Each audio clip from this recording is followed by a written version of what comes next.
Olá, galerinha do bem, tudo bem com vocês? Professor Lucivânio ao seu dispor. Então, hoje nós iremos produzir uma memória literária, um relato de memória. Então, mãos à obra. Iremos tratar de algumas dicas importantes na produção desta obra. Primeiro, vocês irão fazer uma pesquisa. Vocês irão procurar um tio, uma avó, um primo, uma prima, enfim, de mais idade, tá? Vocês irão procurar alguém, certo, experiente, que já viveu esses momentos e que esteja disposto, claro, a compartilhar com vocês essas experiências. Acredito que eles ficarão felizes por compartilhá-las com vocês. Pronto, primeiro. Segunda dica, vocês irão sobre as perguntas, tá certo?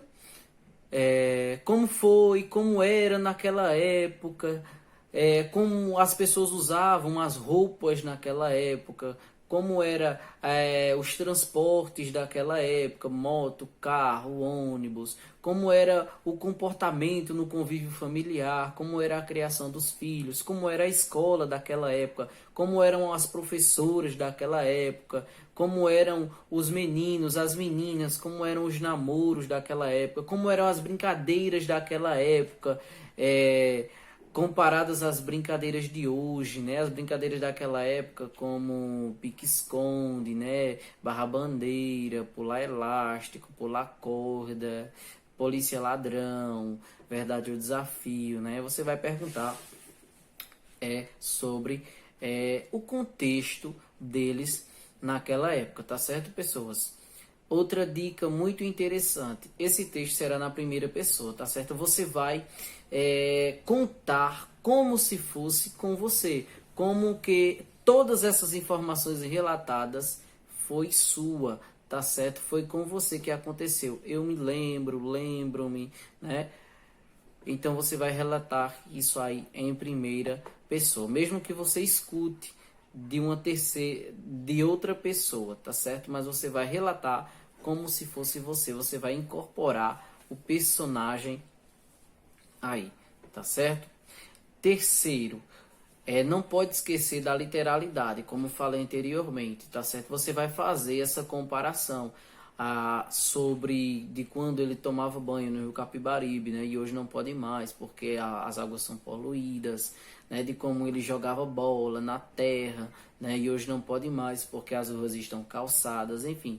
Você vai fazer esse paralelo, essa literalidade, essa comparação da época presente com a época passada, tá certo? A outra dica interessante a ordem dos fatos, a ordem cronológica. Lembre-se, tá certo? Ele vai contando as memórias, tá certo? Você vai colocando no papel, mas depois na hora de organizar tudo isso, você vai ter que colocar por ordem cronológica, tá certo? Para não causar esse conflito aí de informações, tá certo?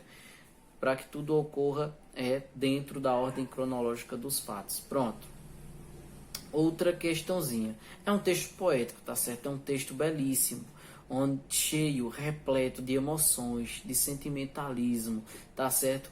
É nele que você vai esboçar aqueles sentimentos, tá certo? Fazer com que o leitor chore com isso, com que o leitor sinta a emoção desse saudosismo, dessa saudade, a emoção desses relatos eternos, né? Desses relatos que nunca serão esquecidos. Então é um texto repleto de emoção, tá certo?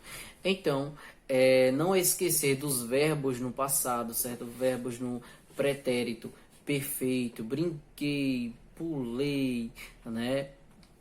Saltei, e também dos verbos no pretérito imperfeito, né? Brincávamos, corríamos, pulávamos, enfim. Não se esqueça desses verbos. Também as expressões adverbiais, tá certo? Lembro-me como se fosse hoje, recordo-me, me faz lembrar. Então, essas são dicas importantes para que você possa elaborar o seu relato de memória, tá certo, pessoas? Sucesso!